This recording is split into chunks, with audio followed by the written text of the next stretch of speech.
This tutorial is on website evaluation for students and also teachers as well. Two questions that we will be answering in this presentation is why do we need to evaluate websites and what criteria can we use?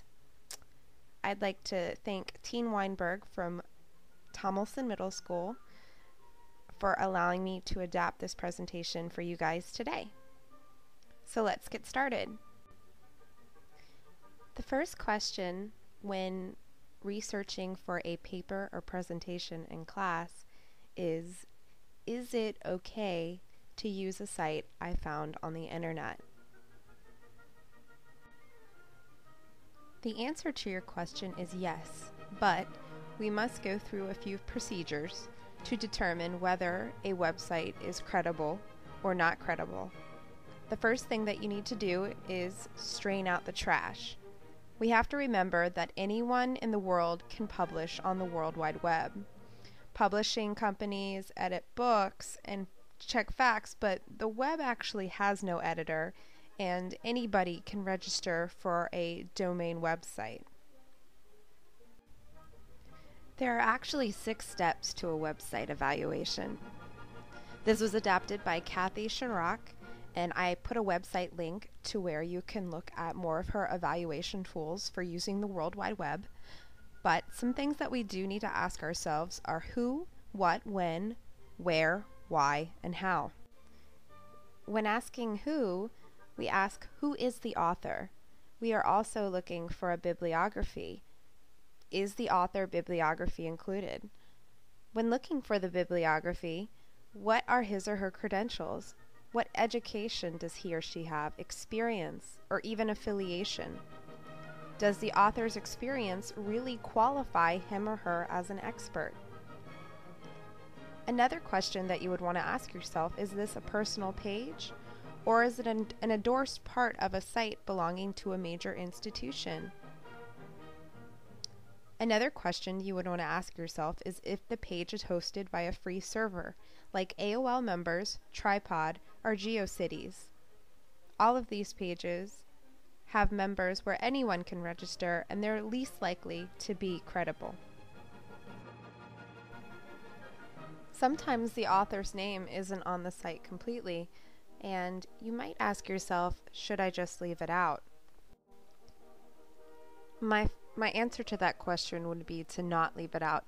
What you need to do is look for clues. Some clues or questions that you might want to ask yourself is there a link to a home page? Is there also a link called About Us or Contact Us or some other indication that it might contain author information? Usually you'll find information about a company or author through these links. You also might want to delete characters from the last part of the address line up to the next slash and go back a page. Continue that until you reach a page with more information about the author. The second question you want to ask yourself when evaluating a website is what? What information is on the page? Is this information complete? Is it accurate? Can it be verified? Check for any errors on the page. Look at the information itself. Does it help you answer your research question?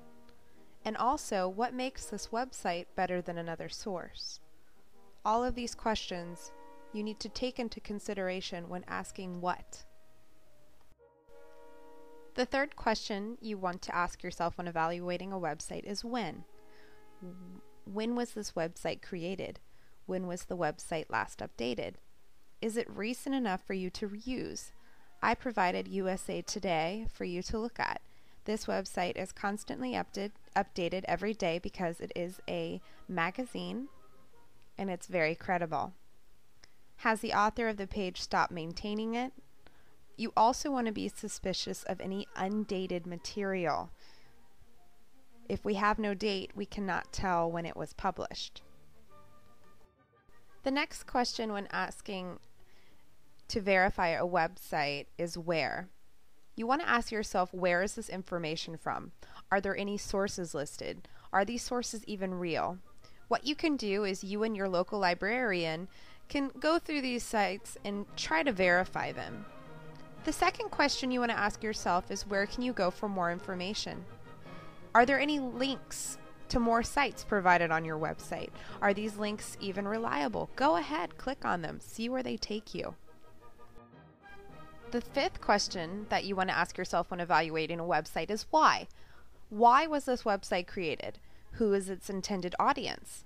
What is the purpose of the site stated? Is there any other reason it exists? I provided 2 websites for you that targets tobacco users and people who love Chips Ahoy. These are 2 commercial type of websites that promote their products. So they're trying to sell what's on their products by making it look amusing with the bright colors. So definitely check out these 2 websites and see how they're promoting a product to sell. When asking ourselves why, we really have to consider bias. Does the source present a particular viewpoint? Is this a page affiliated with maybe an organization that has a particular political or even social agenda? Is the page selling a product, like I showed you with Chips Ahoy and tobacco? Can I find any other material to offer balance so that you can see the bigger picture? Was the information found in a paid placement or sponsored result from the search engine? I provided Google.com, who is probably one of the larger domain users on the World Wide Web. You do see their advertisements everywhere, and they do pay websites to be a part of them. This information is seldom neutral, and also sometimes the bias is useful for persuasive essays and debates. It is not, though, for a research paper or presentation. So we must recognize that bias is important. Look at the URL. The suffix of the URL may actually help you identify the type of website.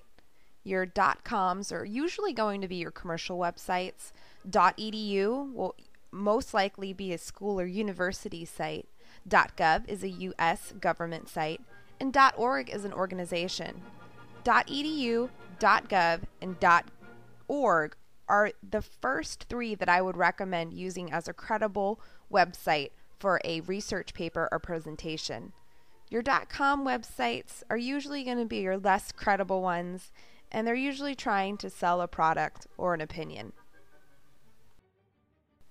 The final question you want to ask yourself when evaluating a website is how? How easy is it to read the page? How quickly does the page download? How easy is it to navigate through the website? And how well do the links work? I provided a website for you to check out called medlineplus.gov just to see how these links are working, how quickly do they work, and are they reliable? Usually pages that are less credible have very confusing or a cluttered look to it, and so many graphics on the page can actually slow it down. Go ahead and take a minute to evaluate one of these websites. Go to www.google.com and type in one of the following provided. You will discover how easy it is to be deceived by a persuasive looking website. Sometimes when we're looking at websites, we really don't know what's going on credibly, so these are a few that you can look at where the information is completely bogus and how someone who doesn't have critical evaluation skills might be deceived by them. They're actually pretty funny. You might get a laugh out of these. I hope that those websites provided the fact that you should not believe everything that you hear, see, or read on the internet. I provided a website for you that has a couple of evaluation techniques whenever you need information to make an educated, critical decision. Best of luck to all of you working on a research paper or presentation, and keep these steps in mind when critically evaluating a website. Thank you. Have a great day.